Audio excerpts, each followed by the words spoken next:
And when you're doing it over and over and the guys, their shoulders are getting sore and knees start getting sore and hips and hamstrings and quads and things, and then they reoccur, you got to take a look at maybe what you're doing. But I know we pride ourselves on, as a Pittsburgh Steelers, being a physical football team, so I know it's a fine line you have to walk. Big Ben saying on his weekly radio appearance that physical practices may be taking a toll on the Steelers roster. So listen to this. The Steelers have listed 25 different players as out for a game this year, which is 8 more than the next closest team, according to ESPN stats and info. Mark Schlereth in the house. You know a little something about injuries and surgeries and things of that nature. I do. Yeah, I do. You've had a couple in your day, but you still played. You're a gamer. I want to start with you, though, here, Max. What are your thoughts on these comments? Do you think they're a big deal moving forward for the Steelers? Yes, I think they're a very big deal, actually, because I find it hard to believe that Ben Roethlisberger would come out and say this publicly without talking about it with Mike Tomlin privately. And maybe he didn't, it seems to me he didn't get the answer he was looking for from coach, and now is exerting pressure on a great and popular head coach, because he's a great and popular quarterback, publicly. Yeah, I think that's a big deal. He's maybe taking a bullet in a sense for his teammates because they're all banged up, right? He's like, well, if Mike Tomlin's philosophy is you got to practice hard, you know, practice doesn't make perfect. Perfect practice makes perfect. So if that's your philosophy and you got to practice hard to play hard, okay. But Roethlisberger's saying, hey, maybe we need to take our foot off the gas, heard a no, and now is trying to apply public pressure. I'm sure coach isn't happy about that, and that's just for his teammates.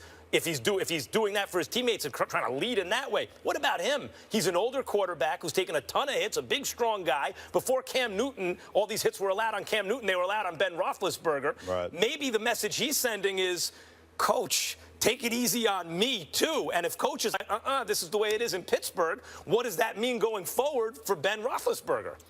When I think about Mike Tomlin, the reason why I disagree and I don't think it's a big deal is because of Mike Tomlin. He's got the kind of personality where he's as straight up as they come, Max. He's just one of those real raw dudes. This is the way that it is or whatever. Let me know how you feel. Adjustments will be made. I don't think it's one of those situations where Big Ben Roethlisberger is saying something, trying to use the media to influence Mike Tomlin, because that'll never work. I'm quite sure it's one of those things where he's just being open about how he feels. Mike Tomlin's one of them straight up dudes. He's going to listen to what or hear what it is. He probably have a talk with him. If he hasn't already, he'll evaluate it and moving forward. I will say it is a concern when 25 different players are out for a game this year, okay? When you've got that, and then you also take into account the 2011 collective bargaining agreement where teams are not allowed to hold overly physical practices in season. If they're saying something like that's going on, that could be a different problem. But barring that, I think it's one of those situations where Mike Tomlin would just address the situation as he sees fit.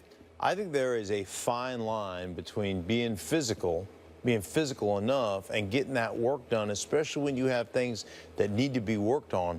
And those things usually are at the line of scrimmage, right? There's a fine line between getting that work done and benefiting your team and then overly exerting your football team, and that's a hard line to play. I'm with you, though, Steven, I don't think that Ben Roethlisberger would step out of turn and say this as a way to influence Mike Tomlin. I think this is probably a conversation they've had in the past before, and I'll just go back to my own career. I remember a time in training camp where we didn't play really well in a preseason game, and Mike Shanahan had called a practice for Sunday, and John Elway said, great, I won't be there. You want to have practice? I'm taking a day off. We get a day off after we play. And then you know what happened? We didn't practice on Sunday. So sometimes those guys are the ones that have to stand up and say, listen, man, for the good of our football team, I've got my finger on the pulse of these guys in the locker room. We need a little bit of a break here. And sometimes it's those guys from a leadership standpoint that are able to do that. What if that runs up against a philosophy and a stubborn coach? And Tomlin's my favorite coach. I mean, Belichick's the greatest coach ever. Tomlin is my favorite coach, right? He's a lot of people's favorite coach. I love his attitude that, you know, it's always talk about it. First press conference, Steelers football, run the ball, stop the run, right? Be physical and everything. But it reminds me of Philly gym wars in boxing. Philadelphia has legendary gym wars. People go to Philly to watch sparring. But for a while, they weren't producing fighters who lasted very long because they leave it in the gym.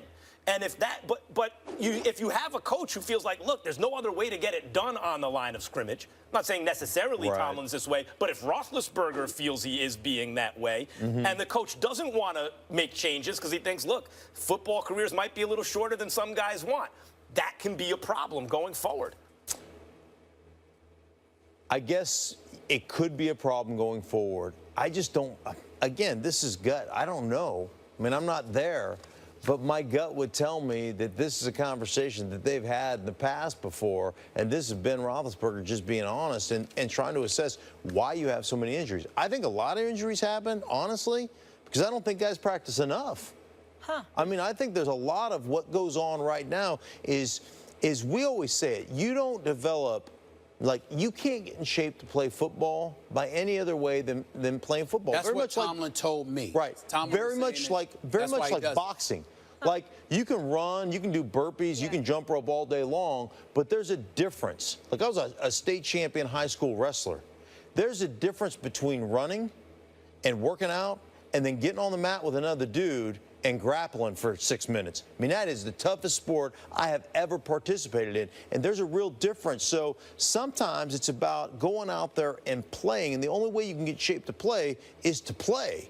You know, some people in baseball feel that all the arm injuries and the Tommy John surgeries is because people went to five-man staffs and pitch counts, and guys aren't developing their arm strength as they're coming up. There is that theory. Right. The other thing that I haven't ignored in all of this, guys, if there is a slight cause for concern, it's the words that Big Ben used when he said, I don't get hit, so it's not about me, but I'm going to speak up for the big guys. That tells me that maybe, just maybe, others have encouraged him to speak. And if that's the case, now you might have an issue. That's what I said to start. He's taking a bullet for his line. You might, if they went to you, because that, listen, Tomlin doesn't, I've been around the Steelers. I've been around various NFL teams. I'm telling you, Tomlin is not the kind of guy that you can't go up and talk to. Sure. He's not the kind of guy that you can't do that to. He's easily accessible. So if somebody is telling Big Ben to say that stuff, we got a communication problem somewhere. And that's not something that we're accustomed to hearing about when it comes to Mike Tomlin. Would that be one dude or a whole bunch of dudes talking about I think sometimes your quarterback, and Ben is totally dialed into his guys. I mean, Ben is, he is. He's dialed into that football team, and he's matured quite a bit in his time as a Pittsburgh Steeler. You can see it. You can see it when guys are having trouble showing up on Wednesday and practicing, all those things. So, I look at this more from a leadership standpoint. I don't think it's been circumventing Mike Tomlin's authority. I think it's been just pointing out, hey, man, we're a little bit beat up right now. And sometimes you need a break. Sometimes you just, as a football team, and you have a better finger on your pulse of what goes on in that locker room, because let's face it, a lot of times the coaches are never in the locker room. They're upstairs, they're in meeting rooms, and then they're on the practice field. Yep. But you see it in the locker room, you see it in the weight room, you see it in the training room. And Ben would have his finger on the pulse of that team. And there's no breach in protocol, Mark, where Ben wouldn't go to Tomlin first and say, hey, coach, can I have a word? You know, I'm hearing from a lot of guys. Right. You know, we're banged up. And but we don't know that didn't happen. Yeah. We don't know that he hasn't had that conversation like, hey, man, we're really beat up right now. But maybe he didn't hear what he wanted to hear, and now he's telling it to the media. Yeah. Well, the bottom line is, I guarantee you this. Guys respect Ben Roethlisberger. Anytime a player stands up for another player because he's got their back, guys will lay it on the line for that dude. You got to take the lion's share of the blame when things go bad, and you got to deflect 100% of the credit when things go great. And that is, from my standpoint, quarterback 101 leadership. Yeah. All right, we got to leave it there. I'm hearing you're staying with us the rest of the show. Really? Lovely. Okay, Appreciate super. it. Can't yeah, wait. so you can jump in on this next subject. Max's MVP, Andrew Luck, blames himself for all the sacks he's taking. Find out what the guys say about it after the break. Does sound funny saying that, Max. First Take is presented by Bass Pro Shops. Your adventure starts here. And in part by Bridgestone. Your journey, our passion.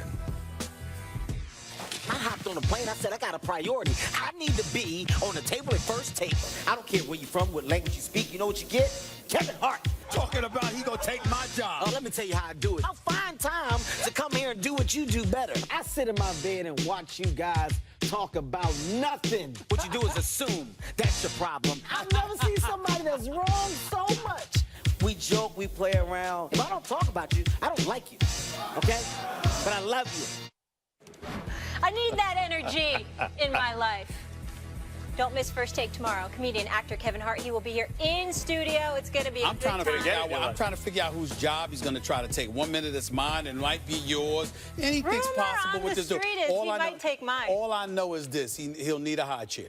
That much I know. He'll need a high chair. You're such a hater. He'll need a high chair. You're so wrong for that. Just make sure we look out for him. He is going to moderate a couple of the debates, and I can't wait because I'm going to learn from him. I'm going to get some tips. Make sure we look out for him. Get him a high chair, maybe some boots. You're so wrong. You know what I'm saying? Don't have a basketball any place in the vicinity. He'll hit something wrong. He's such a hater. Can we get onto this topic? Colts quarterback Andrew Luck has been sacked an NFL high 20 times this season, but he's not blaming his O-line. Luck said yesterday that he thinks he deserves a lot of the blame for all the sacks, saying he can get rid of the ball more quickly to avoid the pass rush.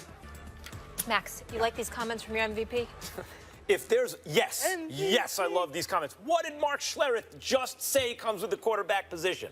In good times, you give everybody else the credit. In bad times, you accept all the blame. That's what Andrew Luck does. Andrew Luck is the one guy in the NFL. It's so hard to isolate value of players, and he's my pick for MVP this year. They're in a weak division, even though they don't have a very good team, obviously. But he's the one guy where if you equalize everything else behind the same line with the same receiver, same running back, the whole thing, same defense, he's the guy I want. He's the guy I believe has the most trade value in the NFL.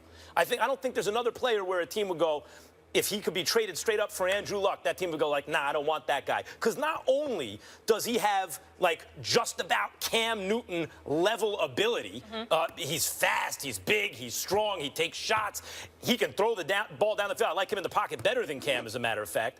But he also does all this stuff just like you want a guy. I mean, like, he's the perfect player. Now, I know he throws interceptions.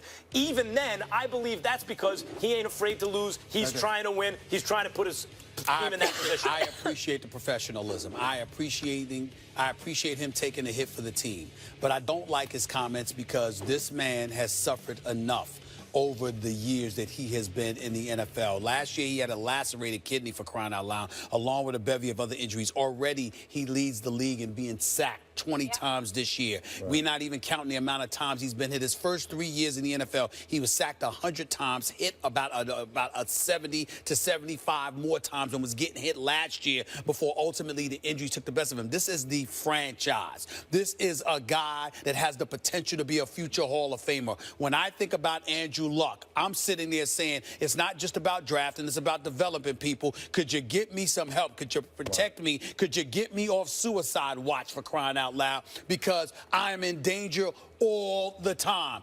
Coming to the defense of your offensive lineman is admirable, but at the same time, you shouldn't put out there like things are okay. They are not okay. Andrew Luck has been exposed far too often, and Grigson and his developmental staff are the people I hold primarily responsible. No, I'm 100% with you. I mean, it's one thing to draft guys, and you drafted 4 offensive linemen, I believe, this particular draft. It's another thing entirely to develop guys. You've got to develop guys, and you've got to teach guys the game, especially coming out of college, because it's so different. So you've got to teach guys the game. You've got to teach them how to be efficient and how to be good. By the way, it's not only Andrew Luck, and they haven't had a 100-yard rusher since 2012, I believe, Vic Ballard, for crying out loud. So it's been forever. And you watch them. I give a lot of props to Andrew Luck for at least saying, hey, man, I'll put it on myself. But the bottom line, those guys in front of him should be embarrassed. I mean, I watched Anthony Costanzo do things where I'm just like, really, that's the guy you decided to pay? And there has been struggles. I mean, there were times where I'm like, I'd rather have George Costanza playing left tackle than Anthony Costanzo, because, you know, there are times when you just look at it and you're like, you guys, 1, physically you get whipped. 2, mentally you get whipped because you don't know what you're doing. There's a bunch of those. There's a myriad of different issues going on up front with them right now. And I give him a ton of credit for taking responsibility. But bottom line is you're taking a franchise, one of the great quarterbacks in this league, and you are getting that dude. You're getting that guy. He's wasting away in dog years. You're taking years off of his career. And by the way, let's also take a moment to point out how the Colts are the 30th ranked defense in the NFL. Sure. So that's just putting you 2 and 3 for a reason. You were 1 and 3 going into the game against Chicago, you're putting even more pressure on Andrew Luck to come to the rescue, and your running game is ranked 22nd. So if they win the division, considering all these things, you have T.Y. Hilton, you have some guys, and we've brought that up in the past, Right. who can catch the ball, but that's about it, other than Andrew Luck.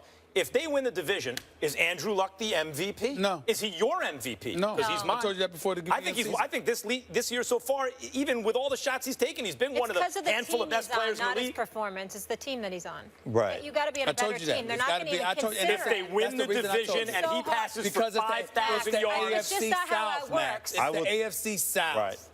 Whether it's offensive line, whether it's the staff not getting guys prepared, whether it's the GM for not getting the right players, I guarantee you there are guys doing 5 to 10 in the state pen that did less to get there than what they've done to Andrew Luck. Because that poor guy takes a beating. Anytime you have to miss time because you lacerate a kidney, you injuring internal organs, your guys aren't getting it done at any level. Shouldn't this do something for them? As everyone knows how terrible they've been. Shouldn't this rally the offensive line?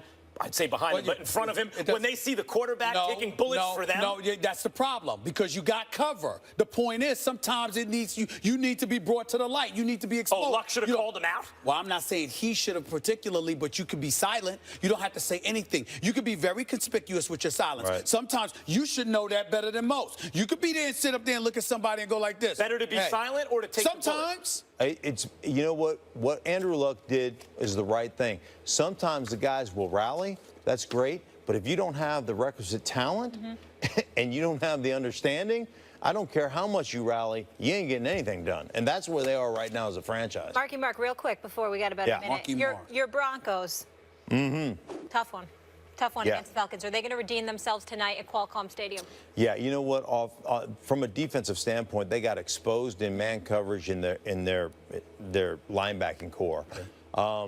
And so it's an embarrassing loss. And you can run on it. Yeah, it's an embarrassing loss. I would fully expect to see this defense, this proud defense, this defense that is as good as anybody over the last 2 years, to stand up and nip this thing in the bud. They've missed some guys. There's no question. A little birdie closely connected to Denver once told me, those folks up there are a tad bit sensitive.